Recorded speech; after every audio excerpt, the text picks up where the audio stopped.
Buenas tardes para todos los presentes. En nombre de la Vicerrectoría de Extensión y Proyección Social de la Universidad del Magdalena, la Facultad de de Ciencias Empresariales y Económicas y los programas de Tecnología en Gestión Hotelera y Turística y Administración de Empresas Turísticas y Hoteleras, reciban un cordial saludo de bienvenida a esta jornada de la Cátedra de Sabores del Caribe, descubriendo e innovando en nuestra gastronomía ancestral, sesión denominada Cultura Gastronómica, solo un destino turístico. Este espacio de encuentro académico tiene como público objetivo estudiantes, docentes, graduados de la Universidad del Magdalena y miembros de la comunidad en general. Asimismo, saludamos al personal de restaurantes, hoteles, hostales, empresas del sector turístico y universidades aliadas a la Confederación Panamericana de Escuelas de Hotelería, Gastronomía y Turismo, CONPET. En tal sentido, el actual Plan de Gobierno 2016-2020, una universidad más incluyente e innovadora, define dentro de las iniciativas estratégicas de la política de investigación, innovación y emprendimiento la creación de cátedras especializadas como mecanismo de articulación en el entorno. Enviamos un saludo al señor rector, doctor Pablo Vera Salazar, al vicerrector de Extensión y Proyección Social, doctor John Taborda Giraldo. Esta actividad es presidida por el administrador magíster Humberto Calabria Arrieta, director de los programas de Hotelería y Turismo de la Universidad del Magdalena. La doctora Marta Lucía Vélez Rivas, antropóloga de la Universidad Nacional de Colombia. Invitamos a los asistentes a manifestar sus inquietudes a través del chat de la Vicerrectoría de Extensión y Proyección Social y de la plataforma Zoom, para socializarles con nuestra conferencista invitada en el momento de la ronda de preguntas. El administrador magíster Humberto Calabria Arrieta, director de los programas de Tecnología en Gestión Hotelera y Turística y Administración de Empresas Turísticas y Hoteleras de la Universidad del Magdalena, a continuación nos dará un saludo de bienvenida. Bienvenido, profe Humberto. Sandra, muchísimas gracias. Extiendo un saludo de parte de nuestra decana, la doctora Yulielis Caro Prada, y también extiendo un saludo de agradecimiento a la Universidad de Colombia, a la decana Edna Rosso, a la profesora Marta Lucía, quien hoy nos acompaña con este tema hermosísimo de cultura gastronómica, solo un producto turístico. Y cuando hablamos de esa cultura gastronómica, nos vamos hacia esas preparaciones típicas, a esas preparaciones ancestrales y a esa búsqueda que tiene hoy en día ese turista, ¿no? De no estar solamente degustando un plato, sino de saber y conocer más qué hay detrás de ese plato. Qué cosas, los productos, cómo fueron cultivados, cuál es la historia del plato, bueno, etcétera, y crear toda una experiencia que estoy seguro la doctora Marta hoy nos contará de una manera excelente. Extiendo un saludo a todos los docentes y estudiantes de las escuelas CONPET en Colombia, también a los docentes y estudiantes de los colegios amigos del turismo que nos acompañan cada jueves y a nuestros amigos prestadores de servicios turísticos de la ciudad de Santa Marta. Decirles nuevamente que esperamos contar con ustedes hasta el cierre de nuestra Cátedra de Sabores del Caribe. Ya hoy es el séptimo jueves, es nuestra séptima sesión de esta cátedra que esperamos culminar con todos ustedes de manera excelente en el mes de diciembre mediante esa ceremonia de certificación. Nuevamente a todos bienvenidos y nuestros agradecimientos una vez más a la Universidad Externado de Colombia y a la profesora Marta Lucía Vélez por acompañarnos en el día de hoy. Bienvenidos. Bueno, muchísimas gracias, doctor Humberto. No me resta sino agradecerles profundamente a la Universidad de Magdalena. Para la Universidad Externado es un placer compartir con ustedes estos espacios académicos. Agradezco también a la CONPET, a los empresarios que están con nosotros, a los estudiantes de amigos del colegios amigos del turismo y a todos aquellos que nos escuchan. Espero que sea un espacio de reflexión, de discusión, de debate, mucha participación. Para mí es muy interesante que estemos en ese contacto. A veces el hecho de estar detrás de la pantalla genera como una distancia, pero eso no quiere decir que estemos muy cerca, que de alguna manera todas las intervenciones y las reflexiones son bienvenidas y que aquí lo único que hay es construcción de conocimiento entre todos.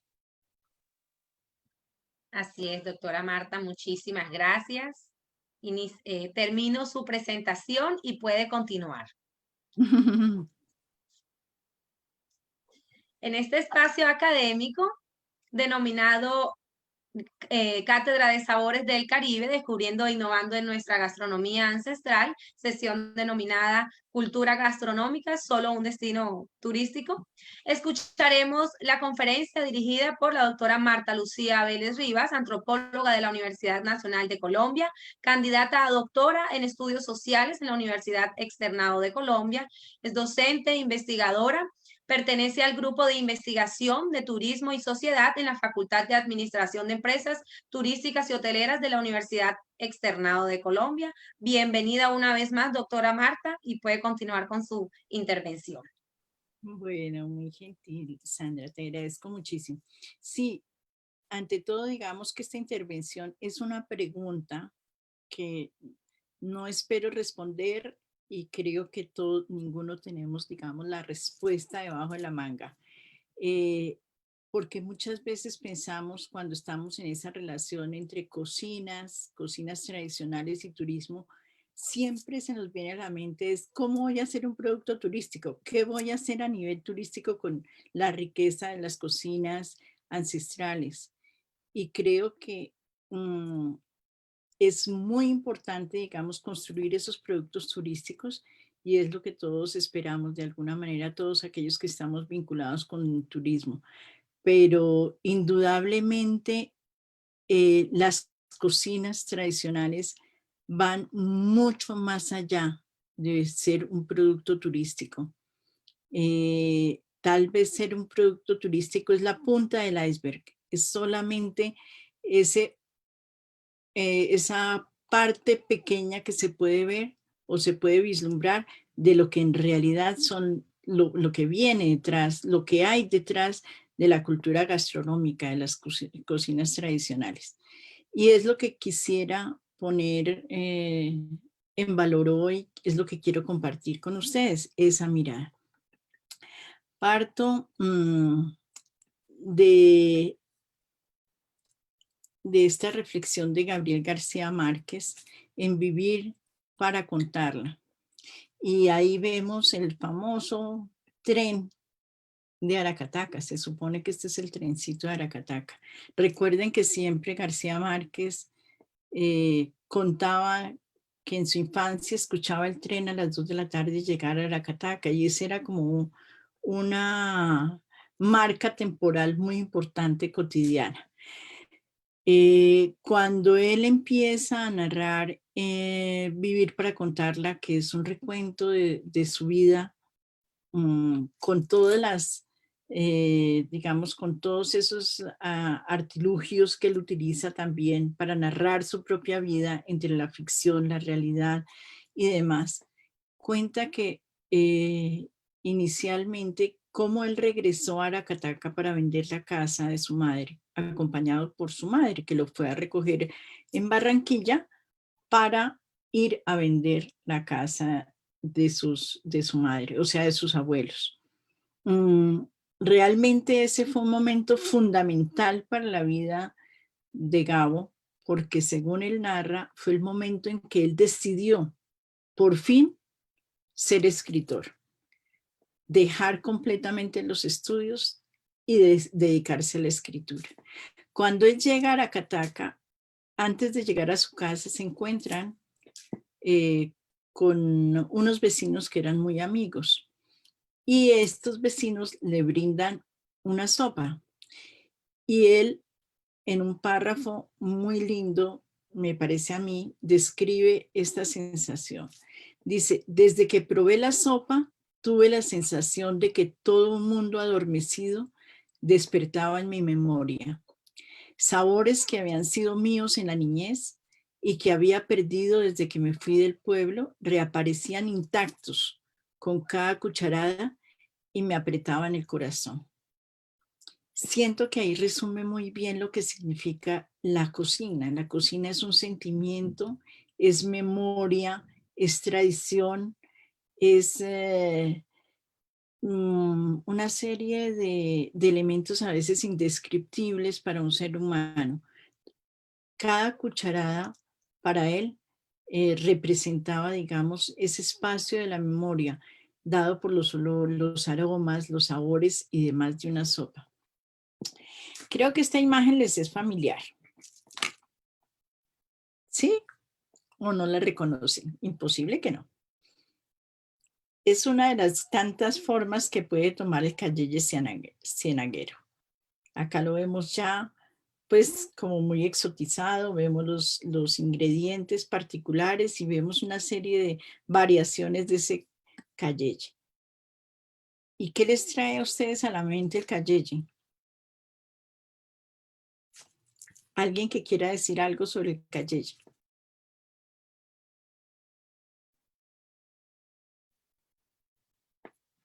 Les trae aromas, les trae relaciones familiares, les trae encuentros, les trae la vida. En el chat, profesora Marta, nos dicen que cómo no reconocerlo, si es el desayuno de todo colombiano, la representación del Caribe.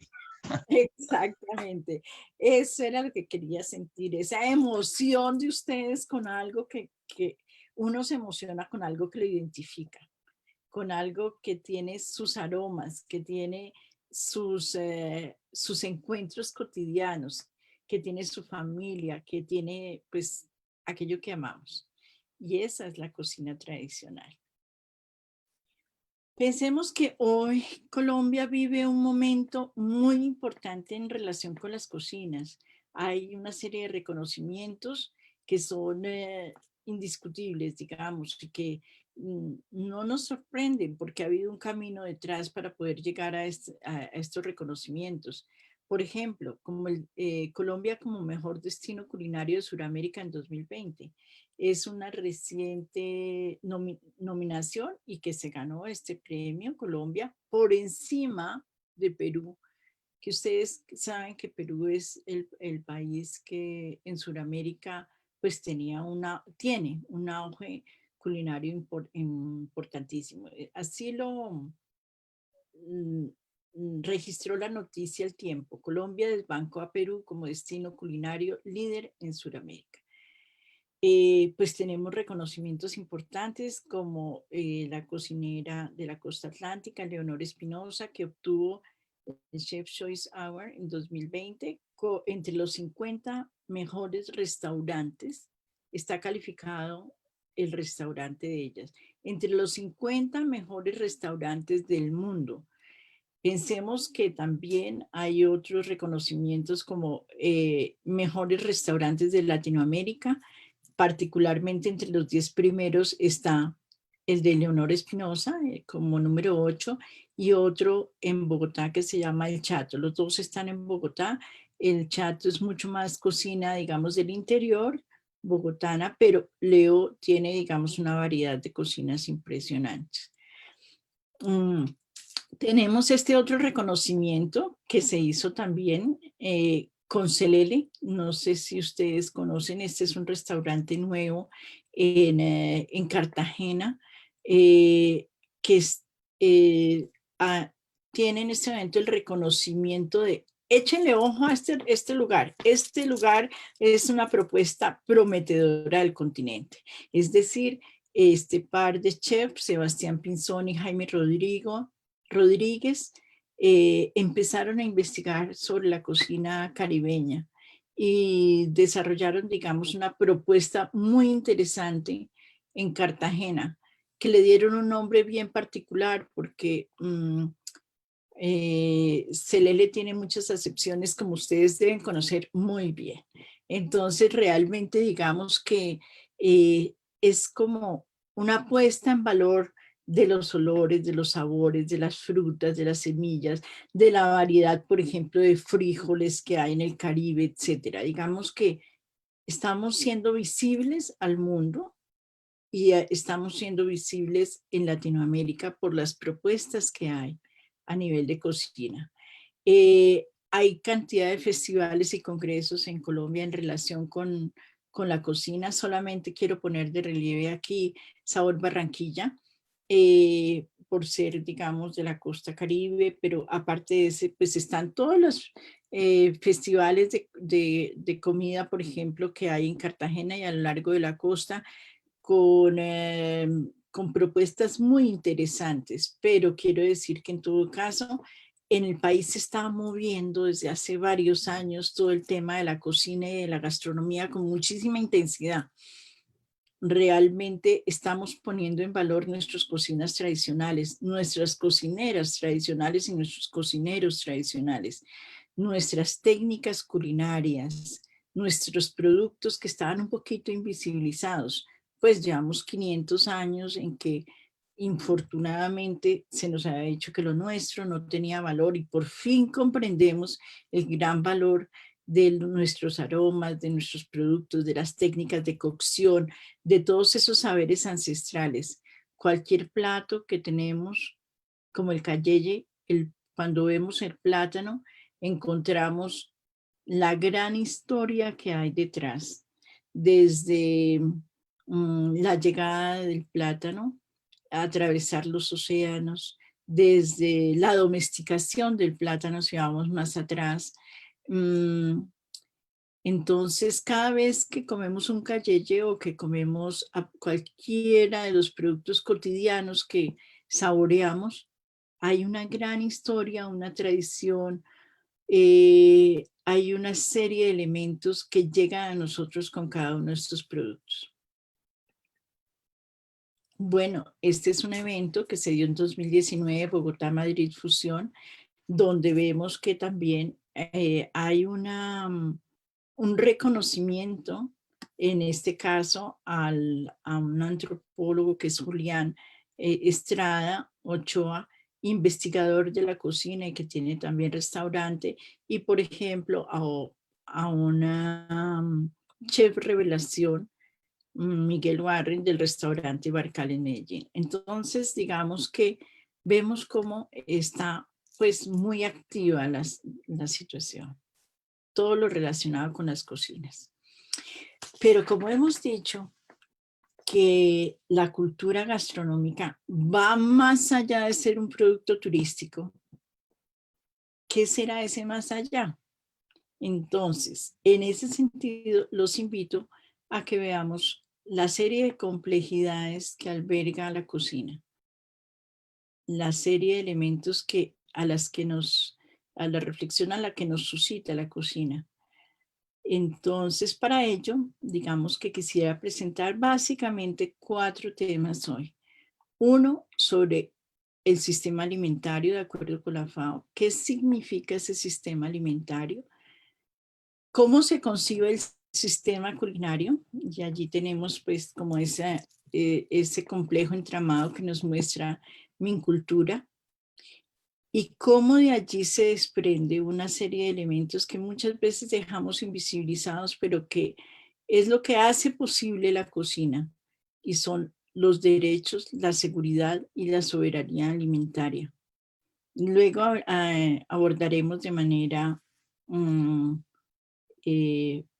particular las cocinas como patrimonio cultural inmaterial y de la cultura gastronómica, ahí sí como producto turístico.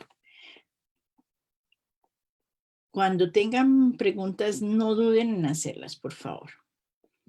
Entonces, básicamente la FAO nos habla de la necesidad de transformar los sistemas alimentarios para alcanzar los objetivos de desarrollo sostenible. ¿Y cuáles son esos objetivos? Son estos 17 que tenemos acá, que no se pueden tomar de manera separada, sino que todos están relacionados. Y que igualmente podemos decir que las cocinas de alguna manera están inmersas en muchos de ellos, sino en todos en realidad. Entonces, digamos que hay una relación profunda de la cocina con el fin de la pobreza, con el hambre cero, con salud y bienestar, con una educación de calidad, con el tema de igualdad de género, con agua limpia y saneamiento, con las energías asequibles y no contaminantes, con trabajo decente y crecimiento económico, con industria, innovación e infraestructura, con reducción de las desigualdades, con ciudades y comunidades sostenibles, con producción y consumo responsables, con acción por el clima, la vida submarina, la vida de ecosistemas terrestres, con la paz indudablemente, justicia e instituciones sólidas y con alianzas para lograr esos objetivos que son realmente, digamos que aquí hay un tejido que lo vamos a ver que se refleja en todo lo que son las cocinas tradicionales y todo el tema de la cocina en general, la cultura gastronómica. Obviamente no vamos a abordar todo, solamente quería abordar algunos de estos temas que creo que son fundamentales para entender la profundidad de lo que significa la cocina. Básicamente el sistema alimentario, de acuerdo con la FAO, es la suma de diversos elementos, actividades, actores que se interrelacionan para hacer posible básicamente la producción, transformación, distribución y consumo de alimentos. ¿Qué significa eso? Es que en realidad, digamos, el sistema alimentario es un sistema complejo, es un sistema de un gran tejido de personas, actividades, elementos, sin los cuales no podríamos hablar de alimentación. Y que ellos no existen de forma aislada, sino que interactúan con otros, como vemos, por ejemplo, con la salud, con la energía, con el transporte. Y realmente, digamos que son fundamentales para el desarrollo, digamos, de las cocinas. Básicamente, por ejemplo, la FAO nos muestra este dibujo, este esquema, este diagrama de lo que sería el sistema alimentario. Básicamente aquí vemos los distintos actores, el Estado, los investigadores, el sector privado, los consumidores y los productores, que todos tienen un papel fundamental en ese sistema alimentario. Y desde la academia quiero hacer énfasis en este papel de los investigadores y en el sector privado, en el papel de los empresarios. Y todos como consumidores tenemos un papel fundamental dentro del sistema alimentario, porque podemos decidir qué comer o no comer. Y en ese sentido tenemos un poder infinito como consumidores. Y los productores son aquellos que debemos también cuidar, respetar, comprender y apoyar. Y el Estado en ese sentido tiene un papel fundamental en realmente apoyar a todos estos sectores digamos, para generar un sistema alimentario sano.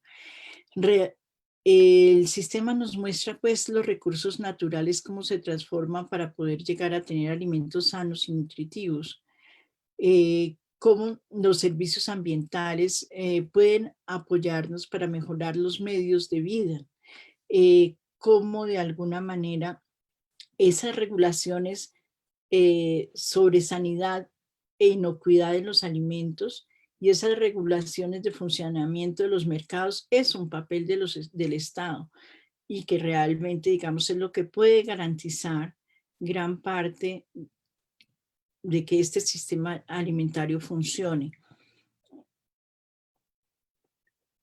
Entonces, cuando hablamos de sistema alimentario, también tenemos que hablar de un sistema alimentario sostenible. Y la sostenibilidad se da en el sentido de que garantice la seguridad alimentaria y la nutrición para todas las personas, de tal manera que no se pongan en riesgo las bases económicas, sociales y ambientales que permiten proporcionar seguridad alimentaria y nutrición a las generaciones futuras. Y ahí estamos ante un problema y un reto fundamental como país y como mundo. Es realmente cómo podemos generar un sistema alimentario sostenible, cómo podemos garantizar en realidad la seguridad alimentaria y la nutrición de todas las personas, y aún más ahora que estamos ante una situación tan compleja en el mundo que ha hecho que la economía mundial esté en crisis. Entonces, digamos que ahí tenemos un reto fundamental. Por un lado, entonces, veíamos el sistema alimentario y por otro, pues tenemos todo el sistema culinario que ya tiene que ver con la valoración y adquisición de los productos necesarios para la preparación de alimentos. Y vemos que son sistemas complejos, tanto el uno como el otro, y que están interrelacionados, y que volvemos otra vez al tema del holístico, de que no son el ser humano por encima de la naturaleza, sino que estamos totalmente integrados y que realmente somos dependientes, y que solo el ser humano es apenas una brizna dentro de todo el universo, y que realmente digamos que tenemos que comprender ese papel nuestro dentro de esa interrelación, y que cuando hablamos, como decimos, de cocina, estamos hablando del universo en realidad. Estamos hablando desde la semilla, la flor, el fruto. Estamos hablando de las tradiciones. Estamos hablando del agua. Entonces, aquí dentro de esta valoración y adquisición de productos necesarios para la preparación de alimentos, está en primer lugar el derecho a la alimentación, como un derecho fundamental, tanto en el sistema alimentario como en el sistema culinario. Ya vamos a ver un poquito con más detenimiento el tema. Y vamos a ver que en la preparación de los alimentos inciden pues obviamente las tradiciones culinarias, que es de la que hemos hablado, y de la que de alguna manera cuando se toma esa cucharada de sopa, Gabriel García Márquez está refiriéndose a esa tradición culinaria, desde lo más sencillo, desde lo más simple, pero que es lo que nos trae a la memoria efectivamente toda esa riqueza fundamental del pasado a hoy. Que está, digamos, ante todo nutrido por esos conocimientos y técnicas culturales, por esas herramientas, medios, muebles y enseres que se han ido modernizando, que han cambiado, pero que hay algunos de ellos que tienen todavía el sabor de lo ancestral, el sentido de lo ancestral, y que todavía siguen siendo útiles en nuestra cocina. Indudablemente, asociadas a estas herramientas, a estos muebles y estos enseres, están todos los saberes relacionados con las tradiciones artesanales, de cómo se hace una batea, de cómo se hace un cernidor, de cómo se hacen todos esos elementos que tienen el sabor a la tierra, la mano del ser humano ahí implicado, y que de alguna manera también es lo que comemos. Ese elemento hecho en madera, ese elemento hecho con fibras naturales y que llega y que sirvió dentro de las preparaciones culinarias, es lo que llega también a nosotros. También hay unos elementos fundamentales como es el agua y todo lo que significa el agua para la vida de los seres humanos.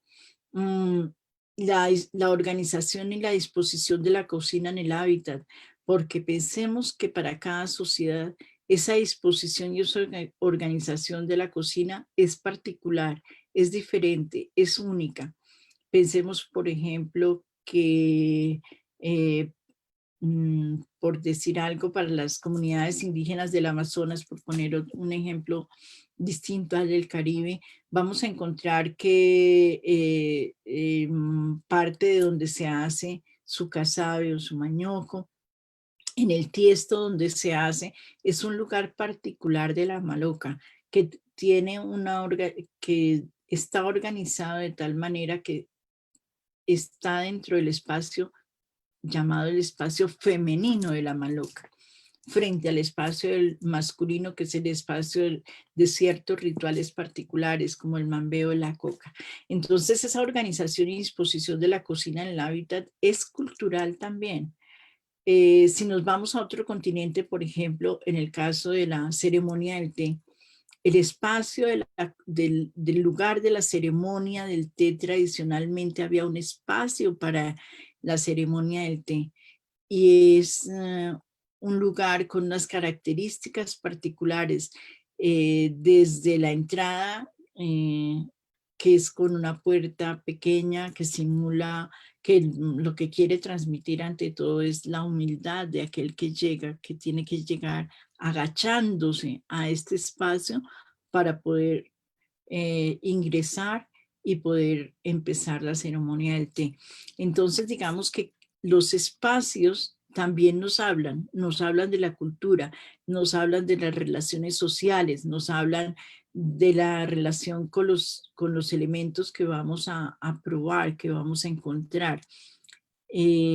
No son ajenos, digamos, el hecho de que la cocina actualmente otra vez esté integrada al espacio social, porque ahora los nuevos apartamentos integran la cocina a la sala y comedor, pues nos están mostrando que hay una mirada nueva sobre la cocina. La cocina ya no se oculta, ya no es un espacio aparte, ya ahora otra vez corresponde a un espacio social como fue ancestralmente. La cocina, el fuego, es alrededor de donde nos encontramos, de donde se teje la palabra, donde nos encontramos socialmente.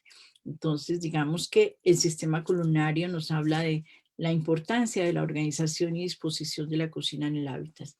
E indudablemente nos habla de un elemento particular que es las comidas, que son básicamente esa alquimia que se hace en la combinación de aromas, sabores, técnicas para poder encontrar un plato que se ha transmitido de generación en generación y que empiezan, digamos, que se ha nutrido de muchas miradas y que definitivamente el hecho de que se hubiera nutrido de muchas miradas implica que ha sido intervenido y se ha fusionado con nuevos elementos.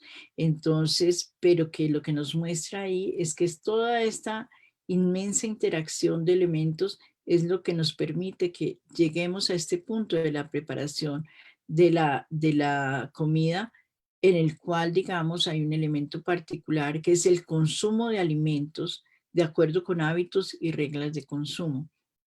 Y esto nos remite al aspecto social de la comida. Entonces, tenemos comidas para los momentos, para lo que llamamos desde desde las ciencias sociales y desde la antropología, los ritos de paso. Son esos momentos particulares donde hay cambios en el estado de una persona. Se pasa del estado fetal al nacimiento. Cuando hay el nacimiento, hay una serie de rituales que son alrededor de la cocina también. Se come algo especial cuando hay un nacimiento. Se come algo especial cuando hay un evento religioso, por ejemplo, una primera comunión. O hay un ritual especial también a nivel de la cocina cuando se llega a la adolescencia y son los 15 años, o cuando es el momento del matrimonio, que es otro rito de paso. Entonces vemos cómo la cocina está asociada también al mundo de lo social, y cuando se muere también hay una serie, se comparte una serie de rituales que tienen que ver con la cocina y que tienen que ver con ese momento en particular. Entonces, esos hábitos y reglas de consumo están presentes también dentro de la culinaria. Así como hay otras manifestaciones culturales asociadas a la preparación y consumo de alimento, que puede ser, por ejemplo, la danza o la música asociada a un evento en particular y a un plato en particular y a una comida y a un aspecto de la vida social particular. Entonces, digamos que ahí se desprende una serie de valores sociales, oraciones, rituales, narrativas, músicas y cantos que son asociadas con la cocina y con este sistema culinario. Finalmente, digamos que todo esto nos lleva, digamos, a dos aspectos fundamentales, que es la salud alimentaria y a un aspecto que cada vez se vuelve más importante en el mundo, que es el tema del reciclaje. Y es cómo de alguna manera podemos hacer para que estos alimentos perduren más tiempo, porque vamos a ver que cómo los podemos transformar, cómo se puede hacer para que efectivamente, digamos, podamos hacer que más personas en el mundo puedan acceder a la alimentación y a una salud alimentaria. Entonces vemos que ese sistema culinario lo que nos muestra es un mundo complejo y fascinante que hace que la cocina sea un pluriverso por descubrir, es decir, no un universo, sino un universo múltiple por descubrir. Y esa es la fascinación, yo creo que ejercen todos nosotros lo que es la cocina y la preparación y los alimentos. Entonces, hablábamos de la importancia del derecho a la alimentación.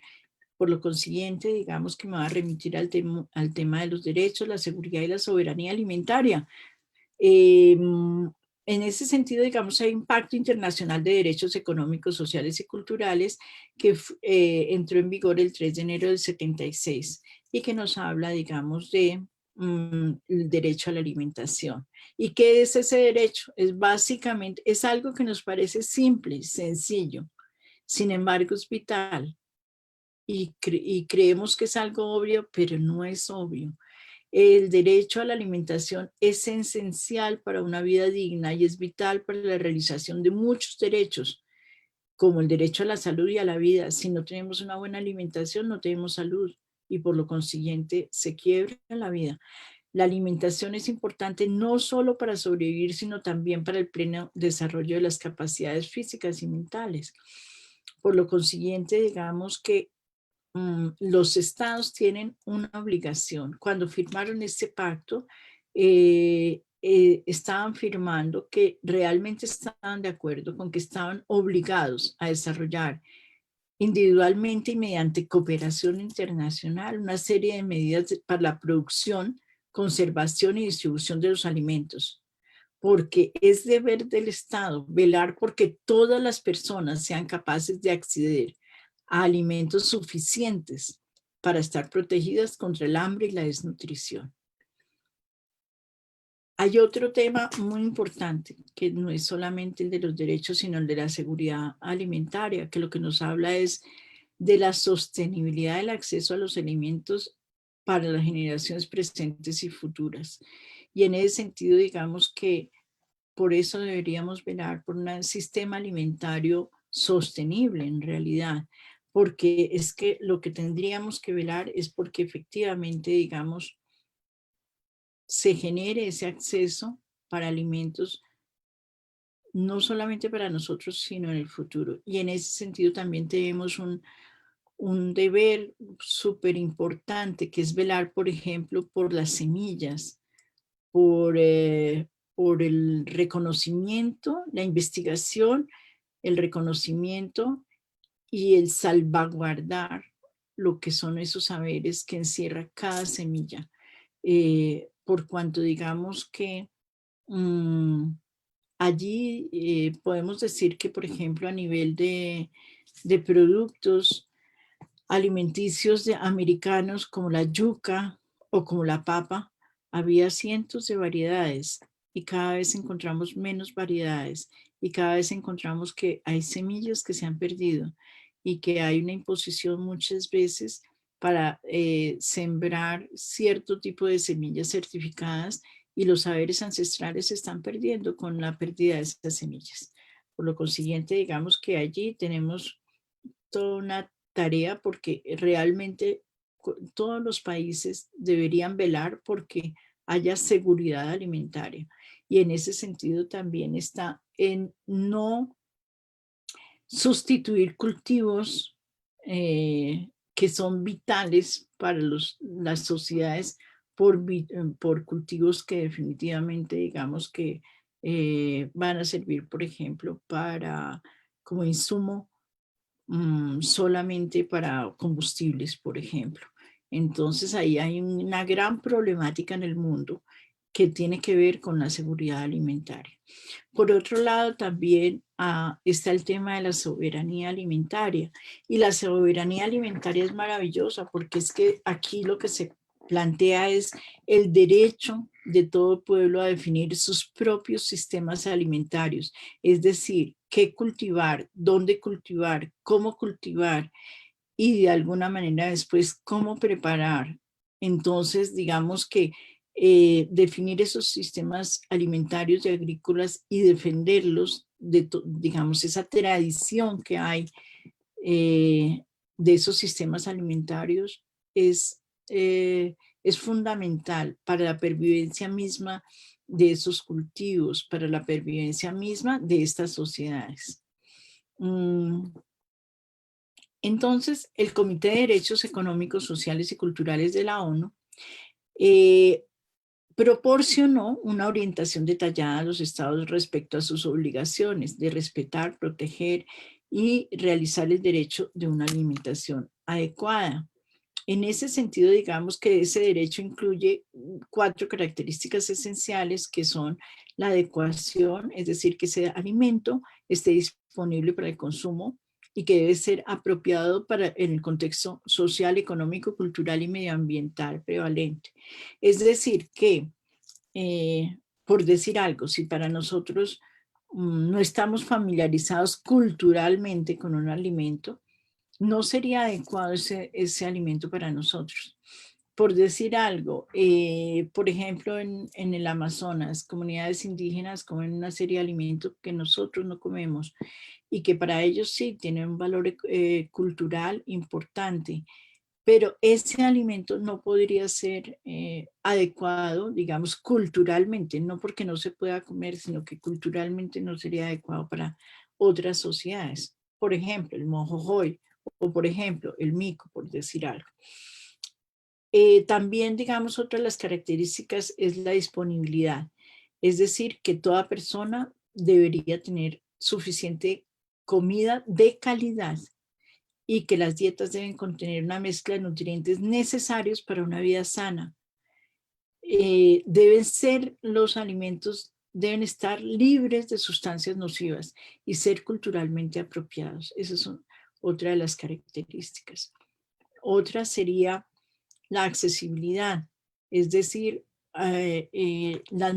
está definida esa accesibilidad como la no discriminación, la accesibilidad económica y la accesibilidad física. Es decir, hay que ofrecer alimentos sin discriminación, digamos, con la base de que estén prohibidos, que el precio de los alimentos sea adecuado, y que la accesibilidad física es que todos tengamos acceso a los alimentos. Y también otra característica es la sostenibilidad, es decir, que los estados deben garantizar mediante el desarrollo de medidas adecuadas y la regulación de actores privados que las prácticas que influyen en la alimentación, la tierra o los recursos naturales no pongan en peligro la disponibilidad de alimentos a largo plazo ni su accesibilidad. Entonces, en ese sentido, por ejemplo, pensemos en los lugares donde hay minería, legal o ilegal, donde se está contaminando, donde hay contaminación, por ejemplo, en los ríos, donde el único acceso que tienen muchos pueblos es al alimento que le brinda ese río y que ese alimento ya viene contaminado. Entonces, digamos que allí hay un papel del Estado muy importante a nivel de garantizar a través de esas medidas adecuadas que efectivamente, digamos, se genere ese alimento que sea adecuado, que no genere, que no ponga en peligro la vida de los seres humanos. Pero a nivel de los derechos también tenemos otro derecho que es fundamental para la cocina, que es el derecho a la tierra, al territorio y a los recursos naturales. Esta es una imagen de la Sierra Nevada y vemos cómo la Sierra Nevada ha perdido gran parte de su área glaciar, qué es lo que está pasando en todo el país. Y realmente vemos que el calentamiento global, que es una gran realidad, aunque digamos gobernantes como Trump hayan negado esa realidad científicamente comprobada, da para que efectivamente estos ecosistemas vayan cambiando de una manera dramática y que también, digamos, los recursos que estaban en ellos peligren. Entonces, esa seguridad en la tenencia de la tierra es una condición necesaria para la realización de los derechos humanos, incluyendo obviamente el derecho al alimento, a la salud, al trabajo y a un nivel adecuado de vida, el derecho también a una vivienda adecuada, el derecho al desarrollo y a la autodeterminación. Por lo consiguiente, digamos que si vemos en el país, por ejemplo, el tema de desplazamiento,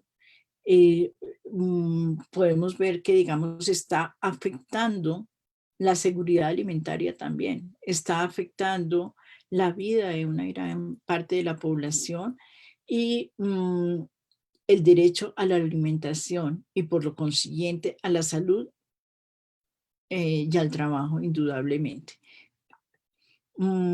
Por ello, digamos, tenemos una serie de declaraciones de derechos de los pueblos indígenas, de los pueblos campesinos, que, digamos, se empezaron a hacer mucho más tangibles desde la Constitución del 91, con el reconocimiento de las tierras ancestrales, con el reconocimiento de los territorios indígenas y demás. Por lo consiguiente, esos derechos fundamentales que a veces se han visto cuestionados con observaciones tales como es que los indígenas tienen mucha tierra, ellos son los mayores propietarios de la tierra.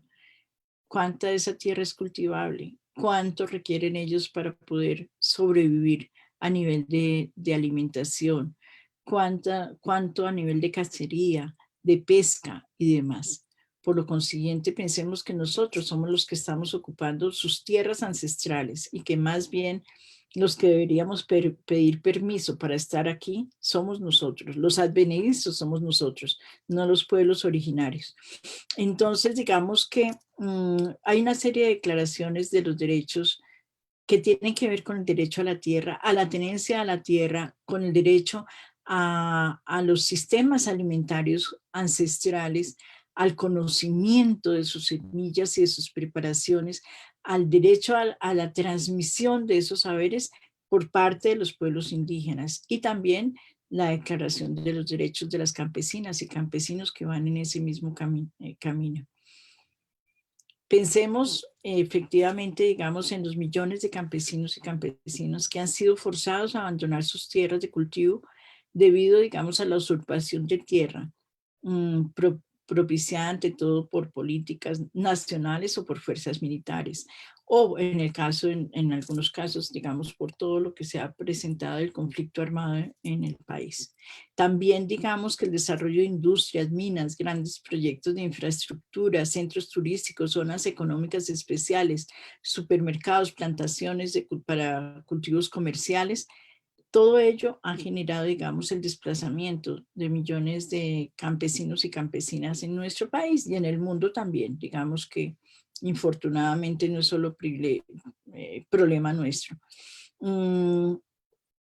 También digamos que dentro de esa Declaración de Derechos de las Campesinas y Campesinos es el derecho a guardar sus semillas ancestrales, puesto que se han perdido, como decíamos, y la biodiversidad es destruida por el uso de fertilizantes químicos, las semillas híbridas y los organismos genéticamente modificados.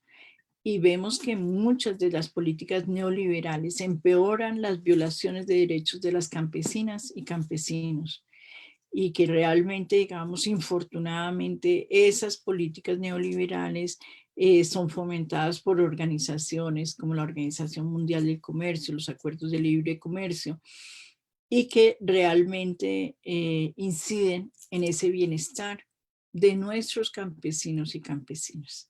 Bueno, acá tengo una entrevista que voy a pasar un poquito por temas de tiempo, que se las invito que la vean realmente, que es una entrevista con Brigitte Baptiste, que antes era la directora del Instituto von Humboldt, hoy es la rectora de la Universidad de Ann. Y aquí básicamente en una entrevista que hace en un espacio que se llama Café Picante, que lo pueden encontrar a través de internet, hace una reflexión sobre, en ese momento ella era directora del Instituto von Humboldt, sobre el problema tan grave de deforestación en el país. Y si hablamos de tenencia de tierra, tenemos que hablar que también hay un problema de deforestación, es decir, de acabar con los bosques nativos. Y en ese sentido, digamos que es absolutamente dramático lo que está sucediendo en el país. Y pensemos que cuando se acaba un bosque, se acaba toda una biodiversidad que hay allí. Se acaban los recursos naturales, se acaban medios de vida para muchas comunidades. Entonces, no es un asunto menor, es un asunto muy complejo. Entonces, básicamente, digamos que podemos decir, el IDEAM ha hecho un trabajo juicioso en relación con, particularmente con que permanentemente está haciendo boletines trimestralmente sobre alertas tempranas de deforestación. Y vamos a ver dos ejemplos, el de 2018 y el de 2020. Básicamente, digamos que ellos identifican algunos núcleos de deforestación compleja que hay en el país. Este es, por ejemplo, del tercer trimestre de 2018. Ya aquí identificaban algunos lugares como en el Guaviare, en el Meta, en el Putumayo, en norte de Santander, en Paramillo, en el río Patía, en Montes de María, que sería, digamos, lo que nos compete más sobre el Caribe, y en el Chocó, donde hay una deforestación impresionante y que es debida ante todo por actores que son que están vinculados con prácticas ilícitas, en algún caso de cultivos ilícitos, o en otros casos se deforesta para llevar ganadería extensiva por parte de actores que muchas veces no son ni siquiera de las regiones. Vemos acá, por ejemplo, este ejemplo de deforestación. Este es, como les digo, el tercer trimestre, pero vamos a ver que esto no ha cambiado, sino que ha empeorado en el curso de los años. Este es un ejemplo en Guaviare, que se presenta, digamos, bueno, acá dicen las áreas, particularmente en la vía marginal de la selva, y nos muestra las veredas.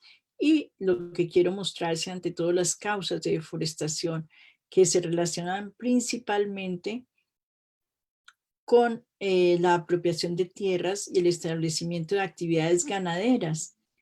Y ante todo esas actividades son financiadas por actores externos que ven, digamos, en la posesión de tierra una expectativa, digamos, para la valoración, digamos, de su ganado particularmente y de los bosques. Entonces vemos cómo se destruye una cantidad de bosques para implantar, ante todo, ganadería en el lugar. Y en el Meta, pues básicamente se presenta, digamos, la misma situación. Y si lo vamos a ver en cada uno de los núcleos identificados, es más o menos lo mismo. Acá vemos particularmente que en Montes de María en 2018 se identificaba las actividades agropecuarias, dice que constituyen la principal amenaza para los bosques de la zona, siendo tradicionales para las comunidades campesinas allí asentadas. Pero actualmente hay una reocupación del territorio por los habitantes que previamente fueron desplazados por la violencia. Y entonces allí confluyen actividades agrícolas tradicionales de pequeña escala con fines de subsistencia con cultivos agroindustriales de palma de aceite. Y vemos allí cómo empieza entonces a generarse unos problemas complejos en relación con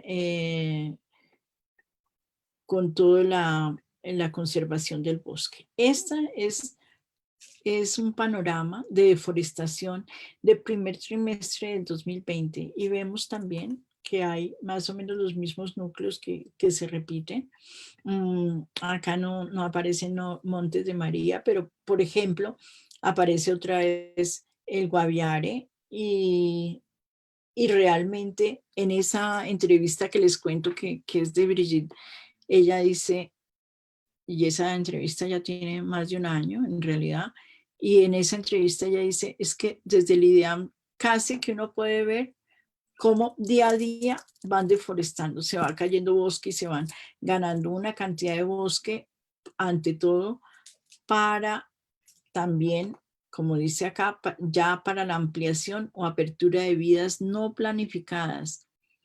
En este caso es en San José del Guaviare, y que se ha debido ante todo esa apertura de vida para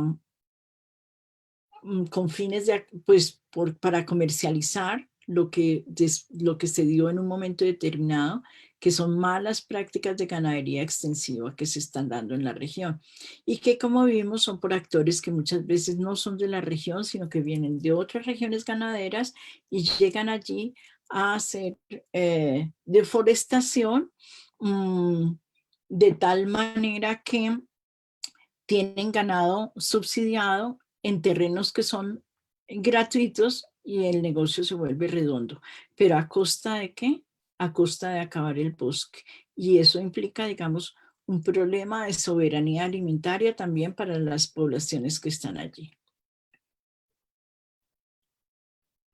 Este es el segundo trimestre del 2020 y vemos también los núcleos de Tibú, Norte Santander y en esta ocasión aparece el río Amazonas también. Vemos cómo también muchos de estas regiones donde se presenta acción son regiones donde ha habido también mucha violencia y donde también para los que han sido los defensores del agua, los defensores del bosque, los defensores de los recursos naturales, aquellos que están denunciando, por ejemplo, la contaminación de los ríos por la minería, son asesinados. Entonces, digamos que son regiones de violencia donde hay varios de los líderes sociales que han velado porque los recursos naturales no estén contaminados, no sean, digamos, tratados de esta manera como lo estamos viendo, o no se ha deforestado el bosque. Y bueno, infortunadamente han sido víctimas de todo de lo que estamos viendo y ahora con mayor, digamos, fuerza. También vemos que, por ejemplo, la extracción informal de carbón, la extracción ilícita de madera, la expansión de la frontera agrícola, todo ello ha generado, por ejemplo, en Tibú, una alerta temprana de deforestación. En Tibú Norte y Tibú Sur. Y en el río Amazonas, pues en este momento también, las causas más relevantes es ante todo el crecimiento de la infraestructura de transporte no planificada, terrestre y fluvial, y con afectación ante todo de Leticia, Puerto Nariño y demás. Bueno, entonces vemos cómo hay unos problemas complejos que están asociados con la nutrición, con la alimentación, con la seguridad alimentaria, con el sistema alimentario. Hay otro problema que es mundial que es el tema del hambre. Y el hambre, entonces, digamos que estamos hablando de soberanía alimentaria, estamos hablando de un sistema alimentario, pero vemos que hay un gran problema mundial que es el hambre, que es uno de los objetivos de desarrollo sostenible, es que haya hambre cero. Infortunadamente, hoy va a ser más difícil que hace un tiempo llegar a esa meta, porque infortunadamente a causa del COVID-19 y que toda esta crisis mundial tan compleja, pues el hambre se va a acrecentar. Básicamente el hambre tiene muchas causas, pero entre otras en el mundo, estoy hablando, las causas son también debidas al conflicto humano armado y al cambio climático, digamos que básicamente son dos de los factores. Y si en 2019 había 690 millones de personas que pasaron hambre en el mundo, que son 60 más que en el año en los últimos 5 años, entonces podemos decir que ahora realmente esa cifra se va a incrementar y que vamos un poco para atrás en ese tema a nivel del mundo.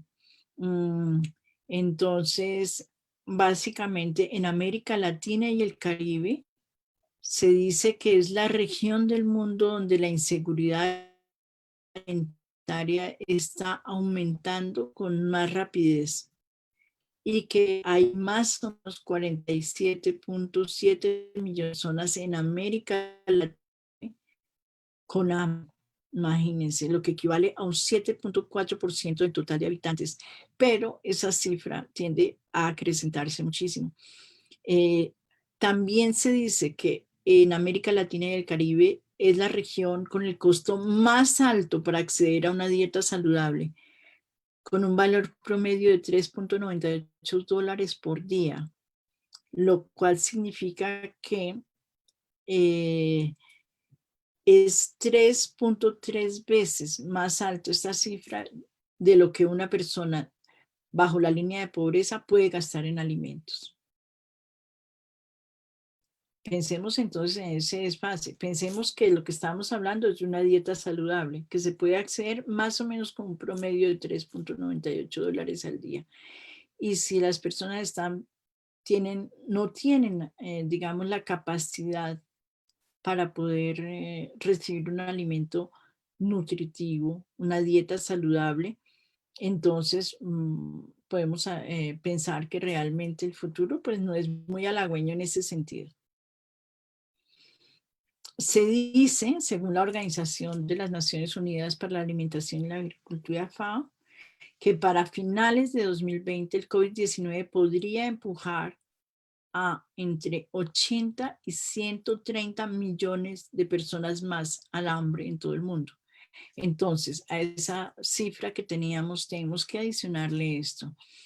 Y la inseguridad alimentaria. Se dice que en América Latina y el Caribe, la inseguridad alimentaria está aumentando con mayor rapidez y se estima que podría alcanzar un 9.5% de la población en 2030, en 10 años.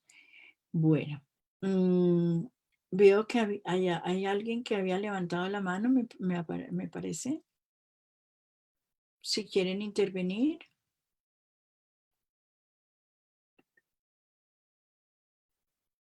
Bueno.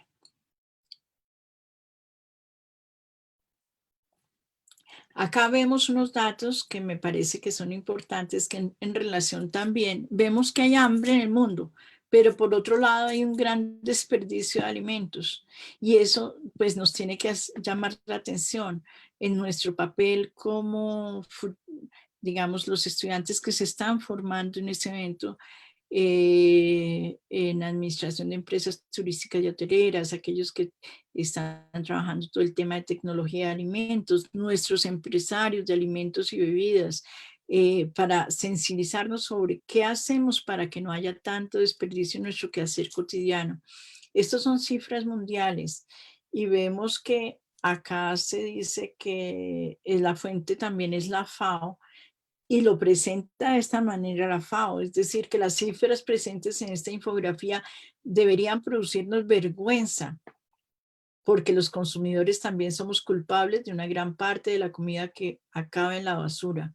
Así que aquí, dentro de esta infografía, ellos lanzan algunas recomendaciones para evitar el desperdicio y contribuir a paliar el hambre. Realmente digamos que todos tenemos una responsabilidad, sí, no solamente los estudiantes que se están formando y los empresarios, sino todos nosotros como consumidores. Porque pensemos en estas cifras tan complejas. Hay en el mundo un 30% de pérdida de cereales, lo que significa que son más o menos 280 millones de toneladas de productos cereales. Lo que equivale a 763.000 millones de cajas de pasta perdidas. Hay un 20% de pérdida de lácteos, que solo en Europa son 29 millones de toneladas, que equivale a 574.000 millones de huevos. Hay un 45% de pérdida de raíces y tubérculos, que solo en América del Norte y Oceanía equivalen a 6 millones de toneladas. Equivale a 1.000 millones de sacos de papas. 1.000 millones de sacos de papa. Y entonces ahí tendríamos que preguntarnos, ante este desperdicio, fíjense cómo este desperdicio incidiría en que hubiese menos hambre en el mundo. Hay un 35% de pérdida de pescado, que equivale a casi 3.000 millones de salmones del Atlántico, porque dice que el 8% del pescado capturado mundialmente se devuelve al mar, pero casi siempre muertos o moribundos o seriamente dañados. Hay un 20% de pérdida de carne de vacuno, que equivale a 75 millones de vacas.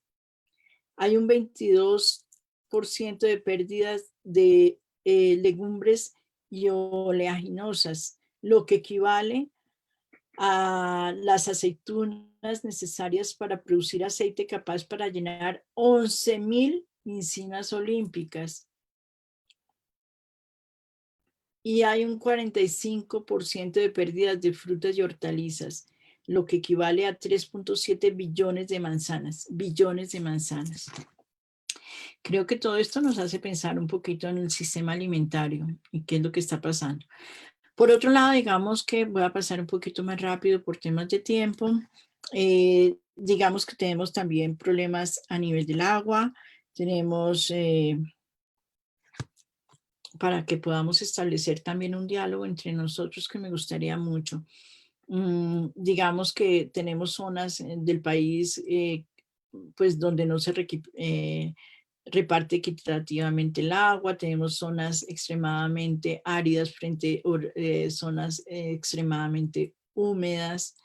Hay también, digamos, sequías, obviamente, o como ahora que estamos en plenos, con todo lo que nos está pasando con las vendavales, etcétera, digamos, con el fenómeno de la niña, con el cambio climático, lo que estamos siendo afectados por el agua. También digamos que la pérdida de los glaciares, como estábamos diciendo. Hay también a nivel de los cultivos tenemos un gran problema con el impacto de los plaguicidas, porque realmente digamos que generan que tienen unos efectos biológicos de toxicidad, tienen alta persistencia en el ambiente, se pueden acumular fácilmente y magnificarse en la cadena alimentaria. Vemos que tiene un efecto nefasto para la salud en general. Sin embargo, hay falta de medidas de precaución y protección adecuada, hay exceso de aplicación y digamos que tenemos una serie de efectos adversos tanto en el ambiente, en la salud humana y en los organismos que no son blanco de ellos y que sin embargo, digamos, se ven afectados.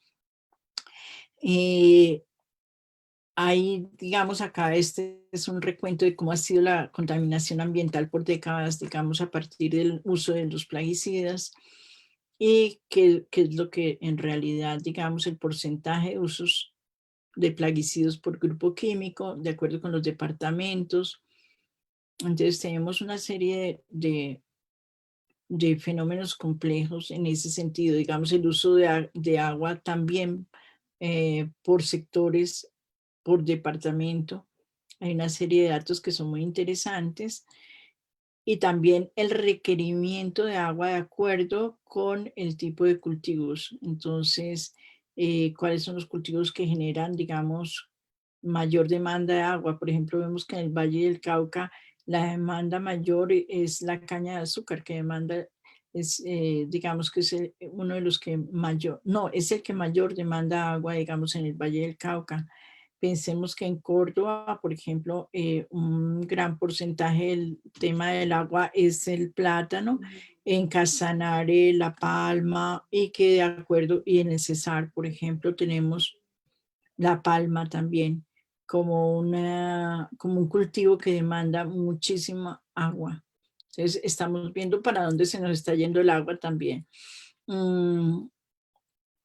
Bueno, acá hay otros elementos. También otro factor que estábamos hablando y que tiene que ver con la seguridad alimentaria es el desplazamiento en Colombia. Digamos que tenemos estas cifras y infortunadamente, pues aquello que parecía que iba a parar un poco con los acuerdos de paz, pues en ese momento estamos viendo exacerbadas una serie de desplazamientos en distintos departamentos del país también. Entonces, digamos, toda esa es la parte como que nos cuestiona un poco en relación con las cocinas, pero tenemos la parte linda de las cocinas y es el patrimonio inmaterial, lo que significan como patrimonio inmaterial. Y en ese sentido, digamos que este es otro plato que muchos de ustedes deben reconocer, aunque es del interior y que es un emblema para nosotros, que es el famoso ajiaco, con la composición, digamos, de elementos que son parte indígenas y parte españoles, que es esa la gran fusión que hay. Básicamente, digamos que lo que deberíamos plantear es que la cocina es ese entramado que vimos, ese sistema culinario que hay detrás, es lo que se pone en valor en el patrimonio cultural inmaterial. Y son los conocimientos, las prácticas, las tradiciones, las relaciones sociales y todo lo que conlleva un plato. Entonces, hay un proceso histórico detrás. Indudablemente la cocina nos cohesiona, digamos que a través de la cocina hacemos amigos, estrechamos las relaciones sociales, familiares y demás. Indudablemente la cocina remite a un orden social, ritual y a un orden estético. Realmente comemos también, decimos muchas veces que la comida entra por los ojos y realmente digamos que cada región, cada lugar tiene una estética particular y que poco a poco, digamos, ha sido permeado por nuevas estéticas, pero pensemos que nosotros también como sociedad, como América Latina, como Colombia, como región, tenemos estéticas particulares.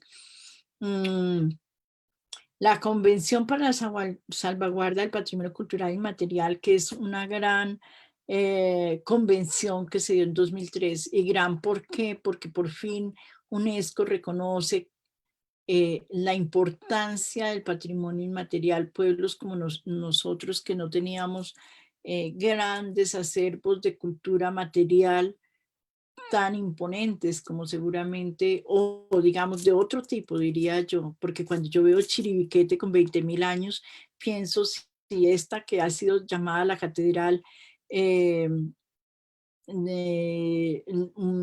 como una gran catedral para nosotros de la prehistoria, pues ese es un patrimonio material importantísimo en América, y para Colombia y para el mundo. Sin embargo, nosotros en general no tenemos un gran acervo de patrimonio cultural material. Por lo consiguiente, esta declaratoria de esta convención pues resulta muy importante para los pueblos americanos y para los particularmente, porque es el reconocimiento efectivamente de todos esos saberes que son intangibles y que son tan valiosos y tan importantes para una sociedad como son, digamos, sus valores tangibles. Entonces, básicamente, digamos que aquello que es importantísimo es que se dé la salvaguarda de ese patrimonio, que haya un respeto al patrimonio cultural, que haya una sensibilización de la importancia de ese patrimonio cultural inmaterial entre nosotros. Muchas veces somos, digamos que tenemos un reconocimiento mayor de lo nuestro cuando vienen de afuera y nos dicen, ustedes hacen esto de esta manera, ustedes comen de esta manera, ustedes se relacionan de esta manera, y esa mirada externa, esa mirada de afuera, esa mirada que se admira con aquello que hacemos cotidianamente, muchas veces hace que eso nuestro adquiera un valor particular. También, digamos, una de las finalidades de la convención es que la cooperación y asistencia internacional para la salvaguarda de ese patrimonio. Bueno, se define ese patrimonio como los usos, representaciones, expresiones, conocimientos, técnicas, junto con los instrumentos, objetos, artefactos y espacios culturales que les son inherentes y que las comunidades, los grupos y en algunos casos los individuos reconocen como parte integrante del patrimonio cultural. Entonces, todo aquello que es reconocido por nosotros y que hace parte de ese acervo es nuestro patrimonio cultural inmaterial, que se transmite obviamente de generación en generación. y que digamos que es imperativo para nosotros que conocerlo, reconocerlo, valorarlo y ante todo, digamos, ponerlo en valor en nuestra cotidianidad y también en nuestra actividad, es decir, en el turismo. Bueno, acá les voy a dejar la inquietud para que ustedes consulten. Es una invitación de la UNESCO para reconocer el patrimonio vivo. Y vale la pena que lo exploren. Es bellísimo. Realmente, digamos que ellos plantean, yo dejé aquí algunas imágenes, si no había el tiempo para ir a explorarlo nosotros, pero realmente digamos que muestran el patrimonio inmaterial como una constelación de elementos de patrimonio vivo. Y como tal, entonces nos invitan a hacer ese reconocimiento y están todos los patrimonios vivos reconocidos por la UNESCO en el mundo. Entonces es bellísimo porque ustedes pueden encontrar expresiones. En el caso del tema de las constelaciones, están planteados, digamos, básicamente por los temas particulares. Entonces, vestimentas, danza, música, cocina, etcétera. Y ustedes entran dentro de este punto y realmente y también pueden buscar por términos como río, árboles, caballos, etcétera, para poder navegar y nos despliega algo bellísimo que es como toda una constelación, es decir, un mundo interactivo con una serie de relaciones que se tejen, mostrándonos lo que es el patrimonio vivo y los ámbitos de la Convención de 2003. También nos muestra los países, nos muestra en otro punto, en otro momento, digamos, de esa entrada, los lugares, el patrimonio inmaterial, y así se ven las constelaciones. Así es lo que ustedes van a encontrar.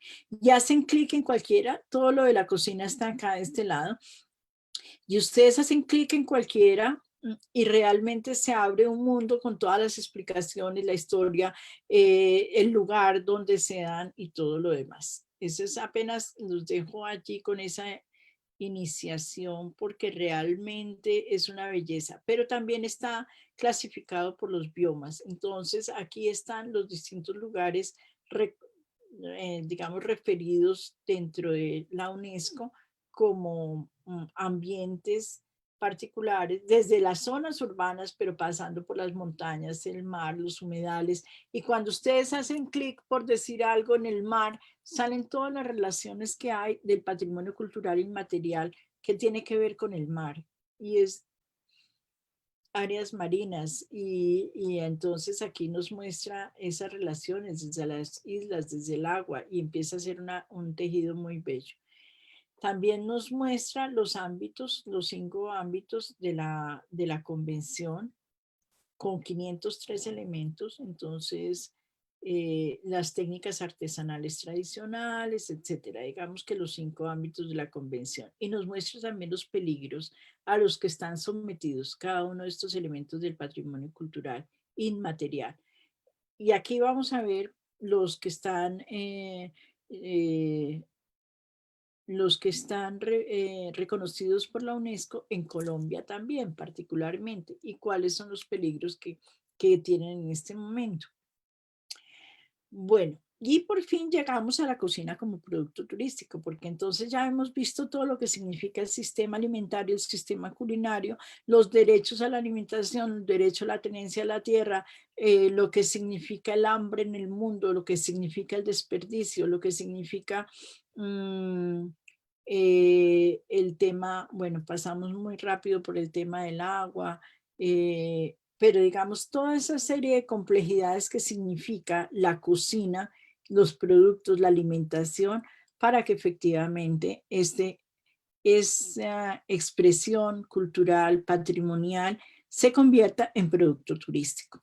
Ya aquí pues tenemos un elemento que yo creo que ustedes, a partir de lo que ustedes han de su formación y demás, pues básicamente creo que han trabajado más. A ver, a mirar, ahora ya casi va a pasar muy rápidamente. Entonces, básicamente, digamos que cuando hablamos de producto turístico podemos hablar de cómo valorar esa cocina desde el punto de vista turístico. Y hay muchas formas de valoración.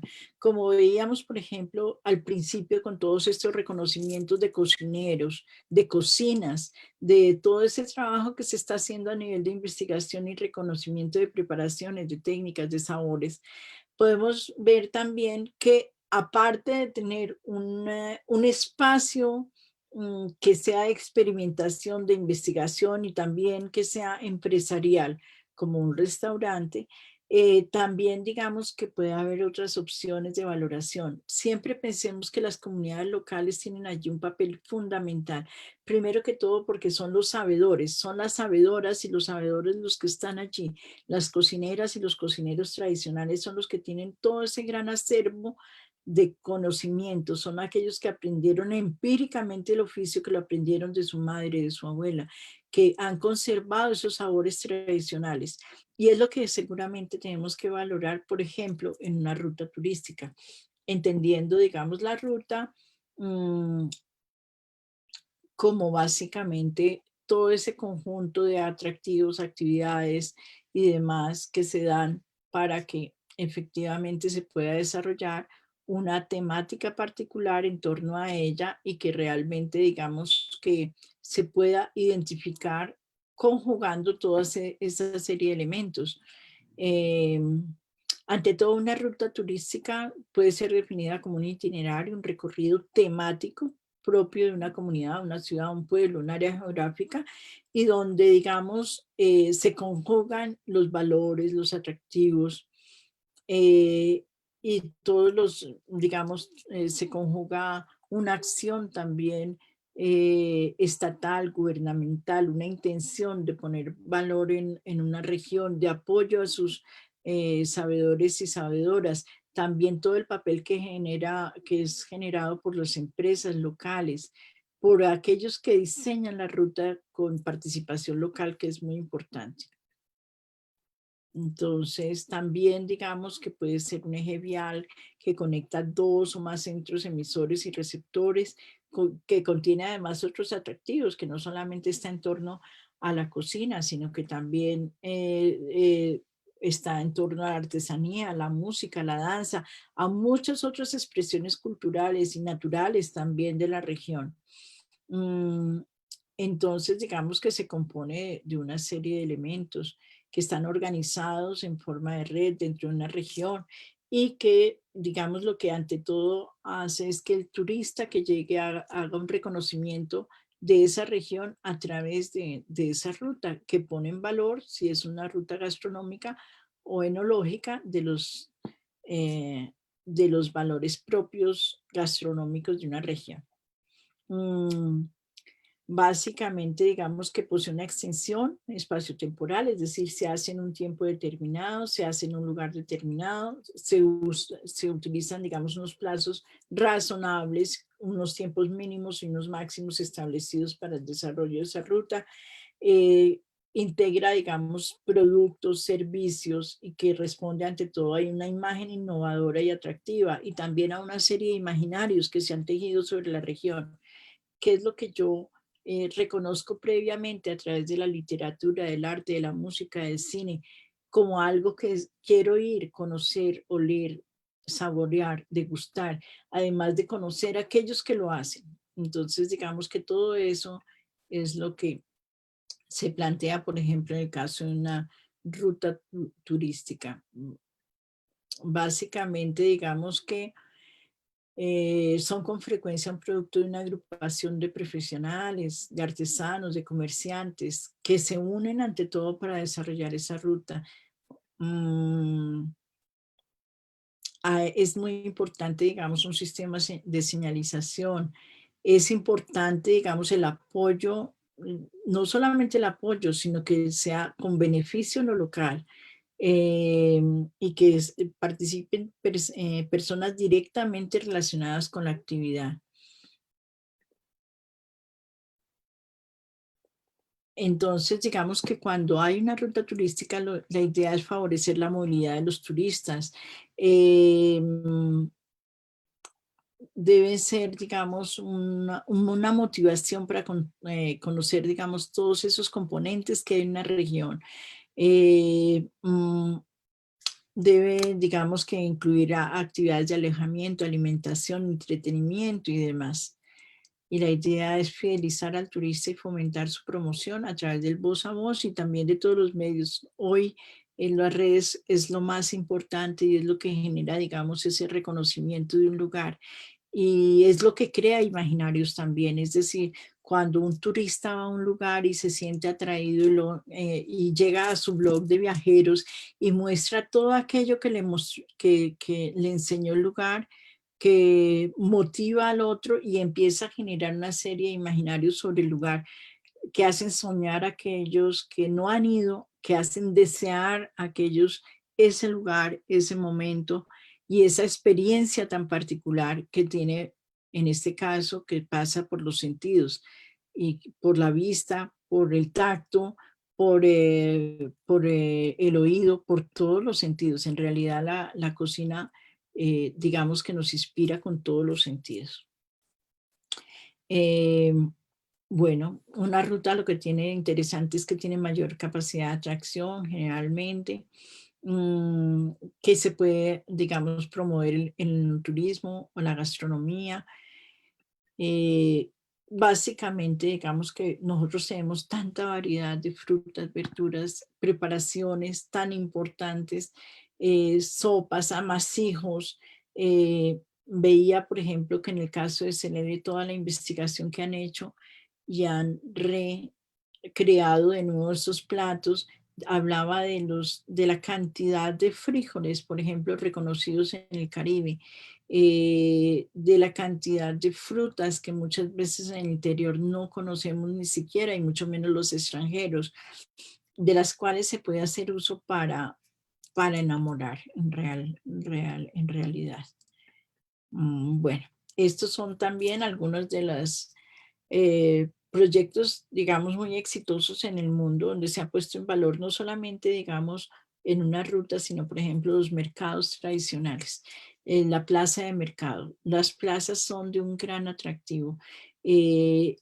Conocer aquí en Bogotá se ha vuelto una fuente, digamos, de visita, o se había vuelto una fuente de visita gran parte o algunas de las plazas de mercado que ya se están organizando precisamente para ese desarrollo turístico.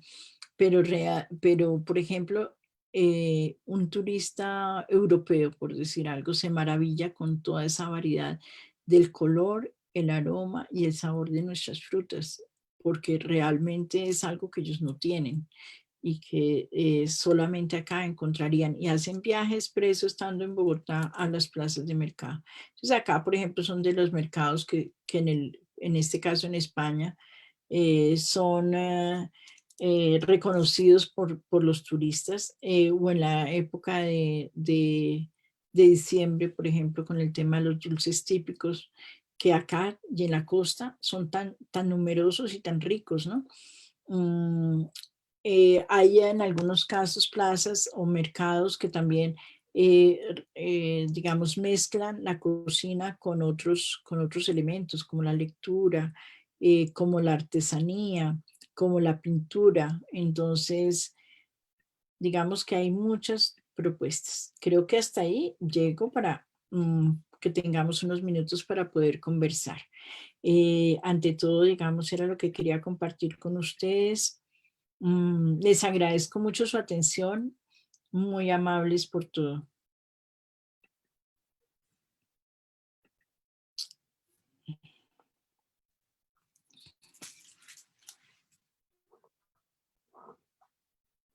Bueno, Humberto, Sandra. Sí, señora.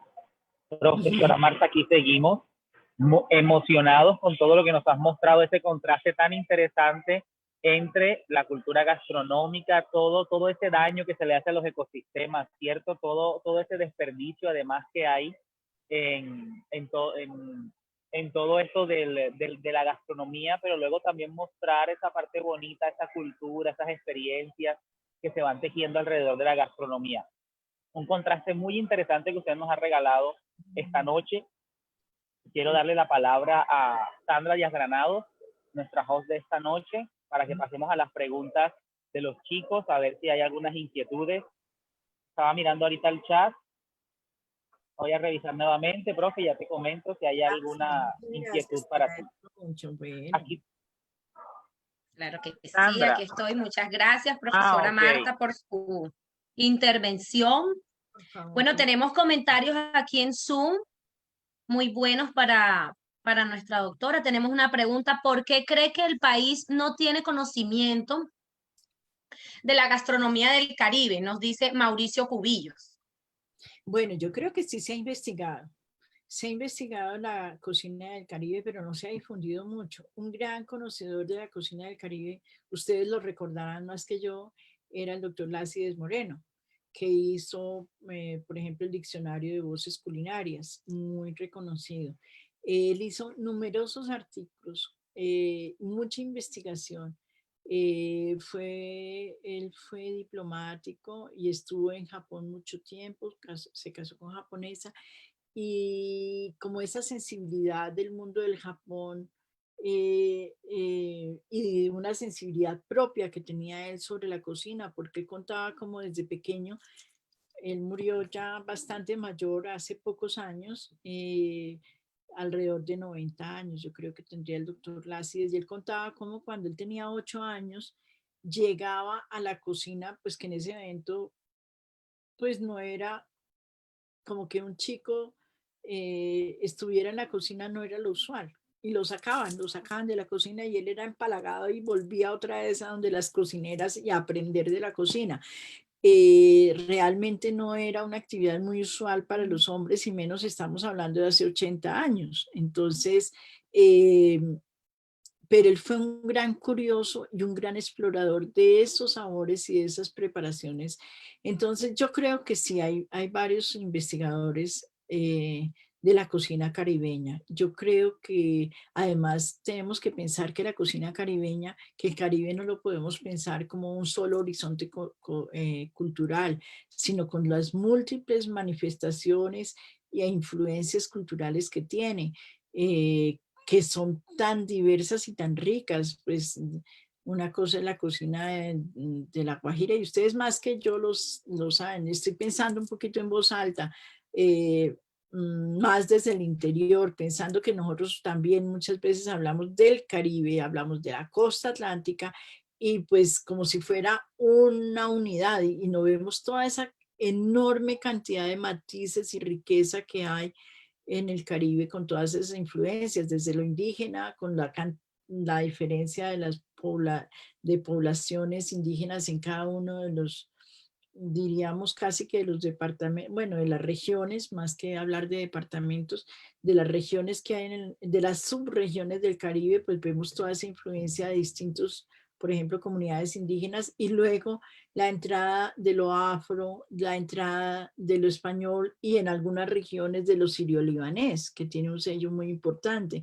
Entonces vemos una riqueza muy grande en las preparaciones, en los sabores, en las combinaciones, en las técnicas culinarias, que se ha investigado, pero que es una gran labor para ustedes estudiantes, para los empresarios, para todos, investigar mucho más, porque nos vamos a encontrar con que hay una riqueza inusitada, casi que, por ejemplo, para las personas del interior, reconocer toda esa enorme variedad es un mundo completo, es un universo completo, es un pluriverso, como decíamos antes.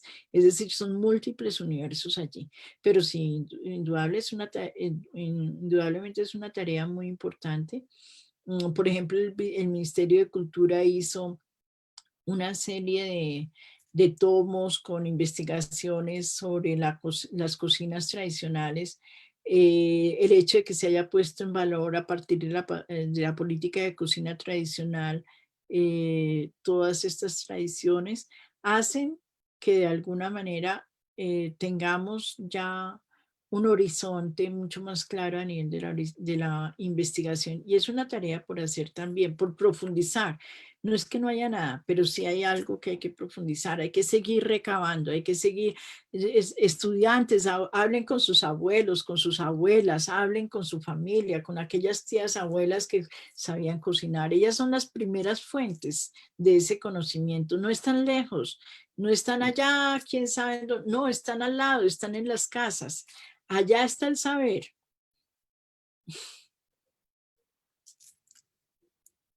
Entonces es una invitación. Realmente hay algo, pero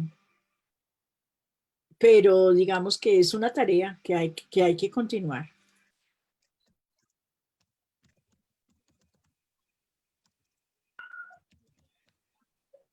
No sé Sí, si hay señora.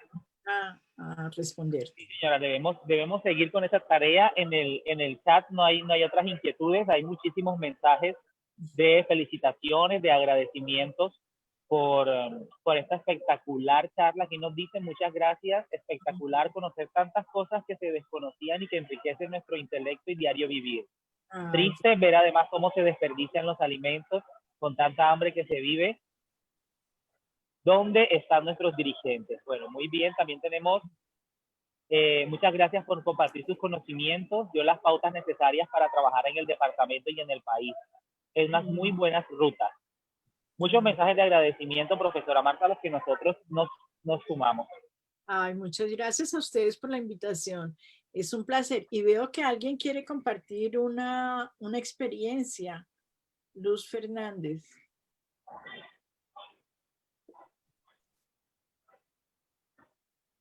Creo que dice... No, Luz, ¿estás todavía por ahí? Dice que quiero compartir una experiencia. ¿Puedo? Pues muy Sí, gustoso. Luz, claro que sí. Adelante, claro que Luz.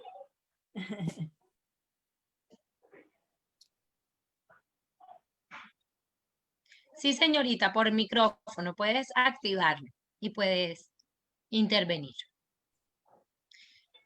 Profe, le están pidiendo, ay, qué pena, Luz, le están pidiendo el correo, que si por favor les puede regalar su correo electrónico. Ay, con mucho gusto lo voy a poner aquí en el chat. Ok, muchas gracias. Adelante, Luz, bienvenida. Gracias, muy amable por todo este espacio y todo lo que nos han brindado en estas semanas. Cada día es un vivir y toma de conciencia en el día de hoy. Quiero contar una experiencia que me pasó hace 2 días. Estamos en un grupo de gastrónomos colombianos, diferentes regiones, y tratando de culturizarnos un poco en cuanto a las culturas de otras personas. Entre eso sale un compañero, un colega, que si le podía dar una receta del arroz de camarón. Y yo le decía, ¿pero cuál quieres? ¿El gourmet o el tradicional o el ancestral? Dame los 3, pero comencé con el ancestral. El del licuado o el del secado de las cáscaras de camarón, todo el proceso. Y él decía, wow, no entiendo cómo se han perdido algunos procesos por la presentación y lo que ha motivado la vista en la parte de las comidas de otro nivel. Entonces, potencializó la receta a nivel gourmet que no se habían encontrado en algunos libros. Por eso digo, o sea, el saber está, como dice la profe, de pronto no se ha publicitado, no se le da como esa importancia para poder salir adelante con ellos. Tenemos un potencial bastante grande con nuestra fruta, especialmente el mango. Viví esa experiencia al ver cantidad de mangos botados, podridos, donde se podría hacer muchísimas cosas con ellos, de verdad. O sea, un desperdicio bastante grande que tenemos en la costa. Muchísimas gracias. No, Luz, gracias a ti por compartir esa experiencia tan bonita. Muchas gracias. Maravilloso, sí, el conocimiento está ahí. Miren a las abuelas, miren a las mamás, por favor. A los Gracias, padres. doctora. Bueno, ya la doctora escribió Su correo electrónico está aquí en el chat de Zoom para los que están teniendo inconvenientes para firmar asistencia.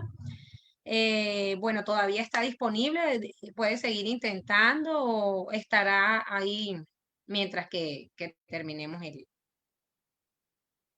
Gracias, les dejé la el correo cátedra. institucional y el personal, los dos. Con mucho gusto.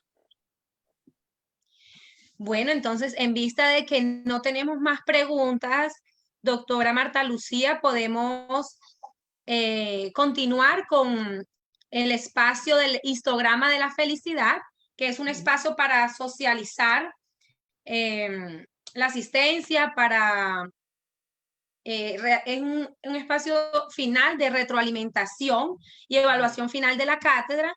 Es un espacio participativo para que todos puedan compartir sus apreciaciones, sus comentarios y por supuesto la Vicerrectoría de Extensión y Proyección Social desea conocer cuáles son esas apreciaciones, cuál es su impresión acerca de la cátedra. Entonces vamos a compartir en este momento el histograma de la felicidad para que todos puedan participar.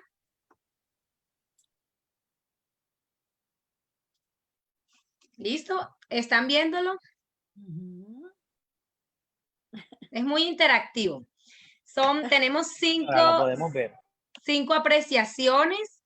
Ingresen a www.menti.com usando el código 2787520.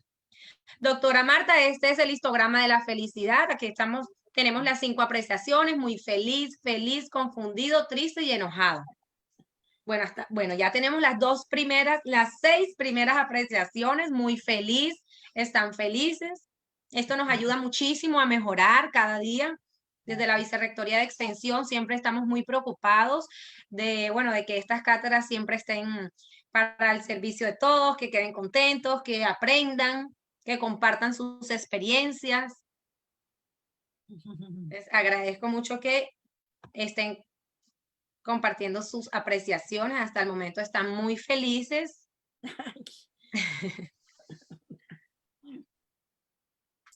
A nuestros asistentes les gusta mucho la cátedra de sabores. Ay, es que es muy bello, me imagino. Lástima, no tuve oportunidad de escuchar a los otros expositores. Me hubiera encantado en realidad. Pero están en el Facebook de la Vicerrectoría de Extensión y Proyección Social, doctora Marta, y puede ingresar, puede ver todas las cátedras, están grabadas. Ay, muchas gracias. De hecho, esta también ya queda grabada para que usted, si quiere más luego o en el transcurso de estos días, la vea. Y por supuesto, el otro jueves tenemos a las 6 de la tarde otra cátedra, invitadísima para que esté acompañándonos y comparta con nosotros estas cátedras tan maravillosas y bueno, estos espacios que les encantan, nos encantan a todos porque son conocimientos que nos quedan y bueno, conocemos cada día cosas nuevas. Es en el Facebook de la Vicerrectoría, ¿no? Sí, señora. Perfecto. Aquí estoy anotando para poder entrar. Claro que sí. Ahorita si quiere le paso el enlace para que vaya directo. Claro que sí, te agradezco mucho. Con todo el gusto. Bueno, tenemos un triste y un confundido. Bueno, esperemos que ahorita en los comentarios finales nos hagan saber cuál es esa tristeza y esa confusión para que nuestra doctora Marta, con todo el amor del mundo, nos quite esa duda, esa confusión. Triste me imagino porque se acabó. Derly Lascano levantó la mano, quiere intervenir. Adelante, Derly. ¿Qué nos quieres compartir?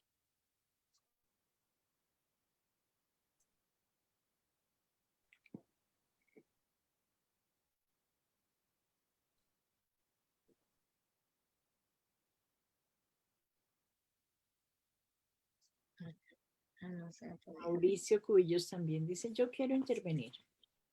Luis, ¿nos puedes ayudar, porfa? Para que, si tienen el micrófono silenciado, puedan compartirnos. Gracias, Luis. Bienvenido, Mauricio. Ay, se le...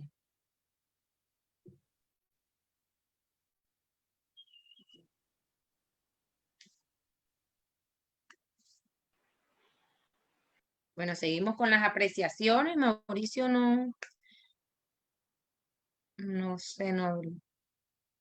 Seguimos con las apreciaciones. Bueno, qué chévere que me encanta este espacio de la Cátedra de Sabores porque siempre son muy atentos y comparten mucho las apreciaciones, nos comentan, siempre quedan muy felices, despejan dudas. Ay, qué Ya bueno. tenemos 67 apreciaciones. Muchísimas gracias. Esperamos unos minutitos más y seguimos a los comentarios finales.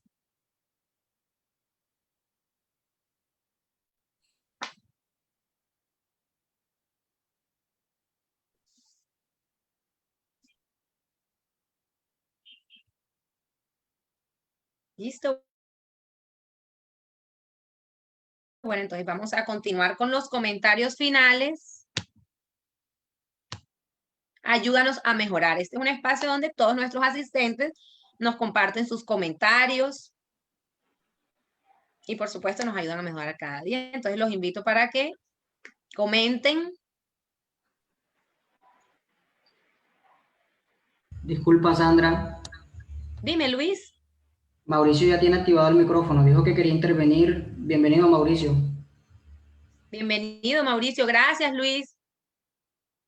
Lo volví a Ya puedes, desactivar. Mauricio, ya puedes intervenir.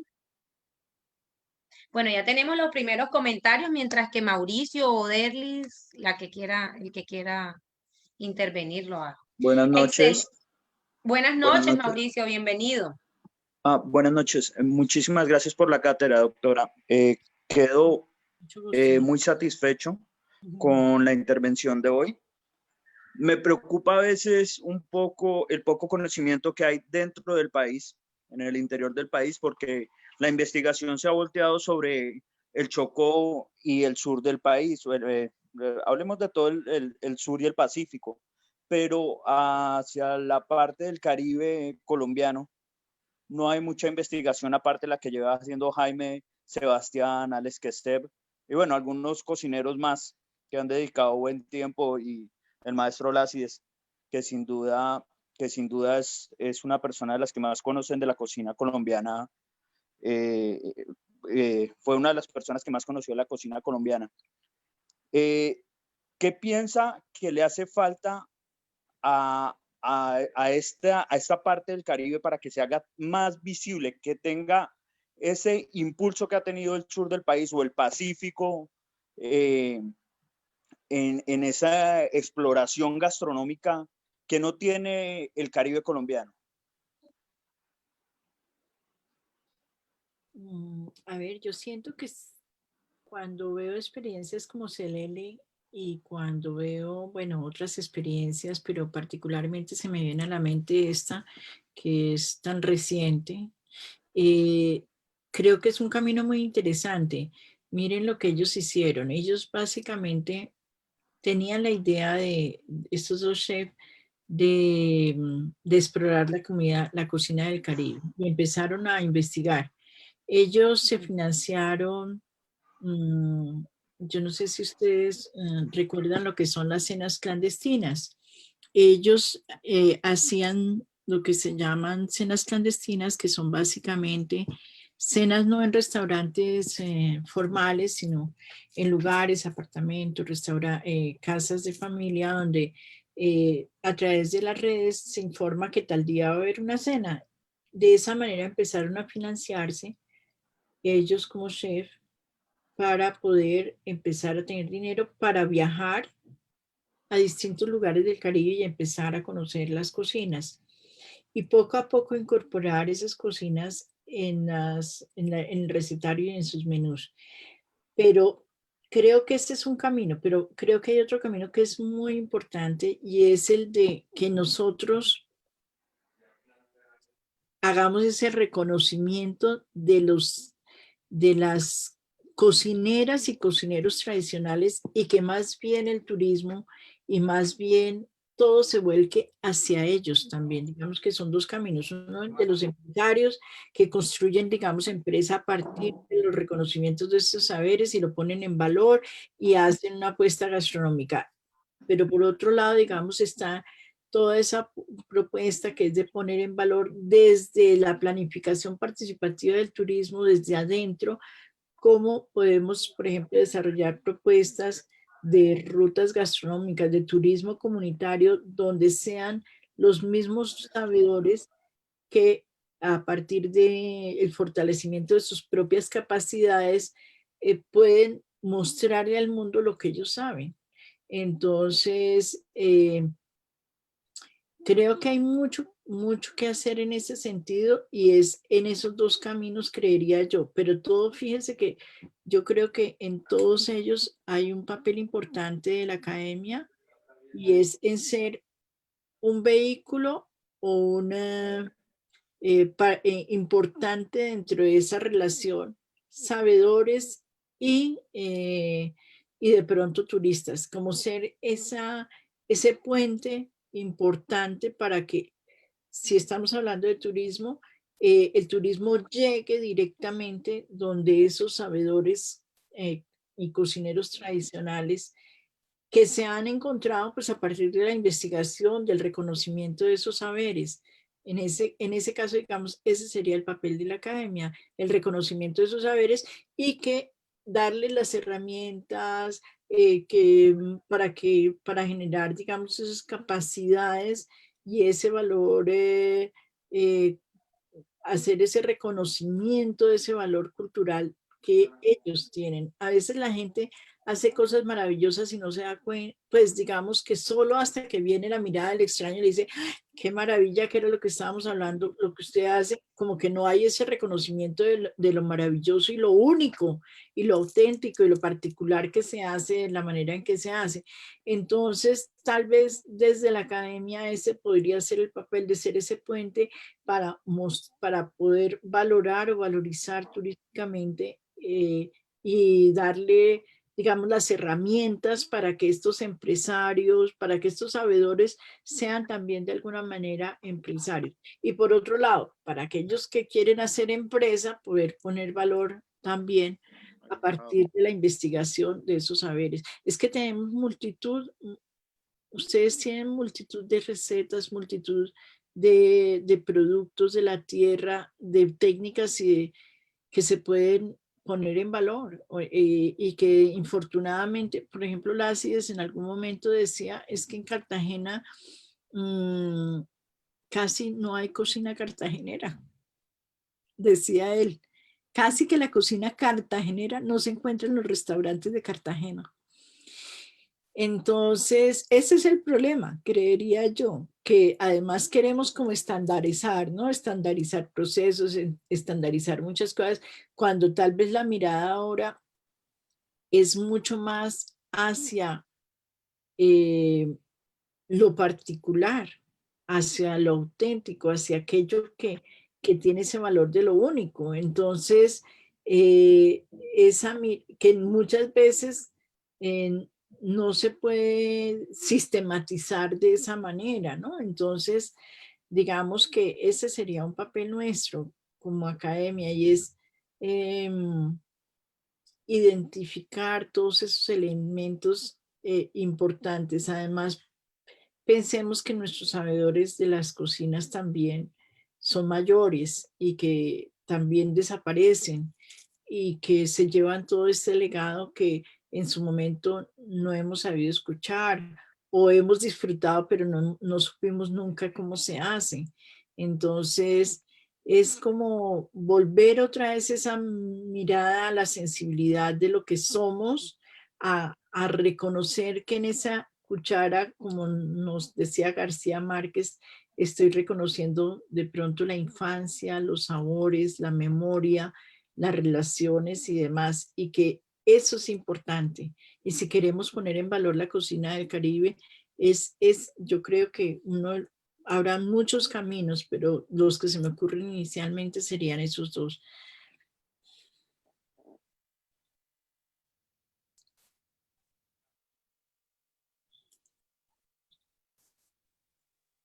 Muchas gracias, doctora.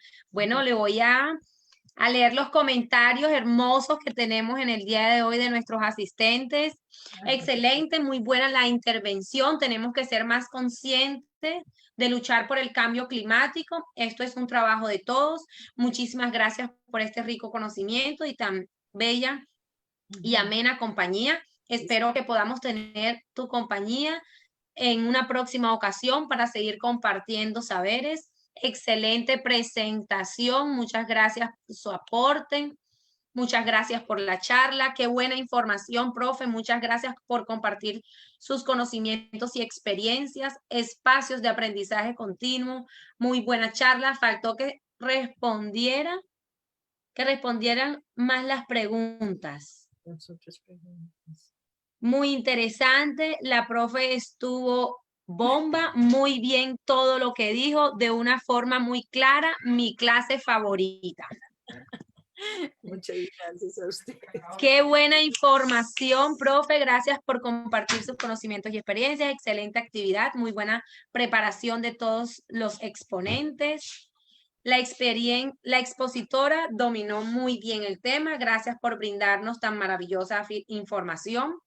Encantada con esta charla. Felicitaciones a nuestra profesora del día de hoy. Muy buena charla. Interesante saber este tipo de datos compartidos.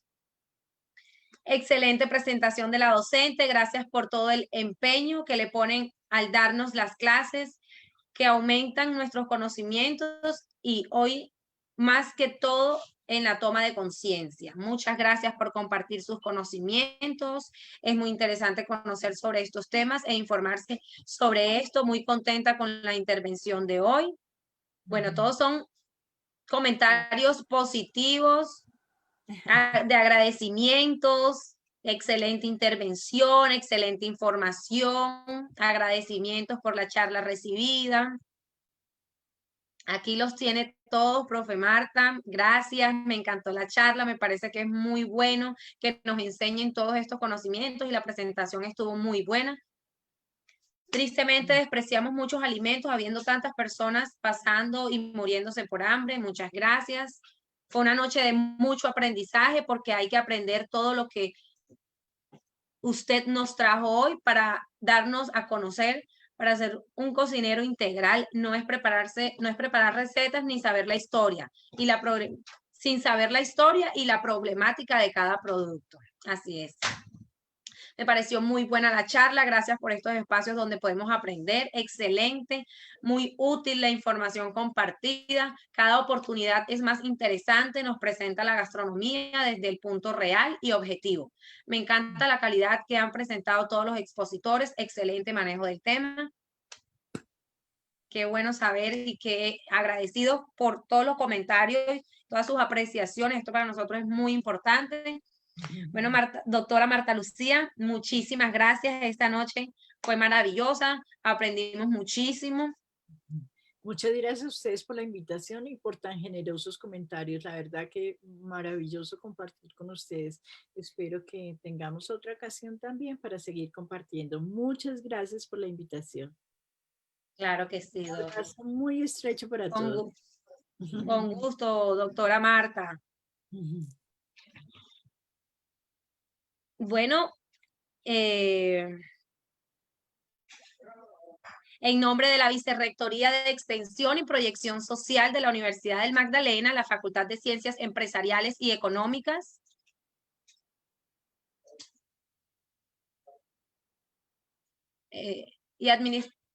y los programas de tecnología en gestión hotelera y turística y administración de empresas turísticas y hoteleras.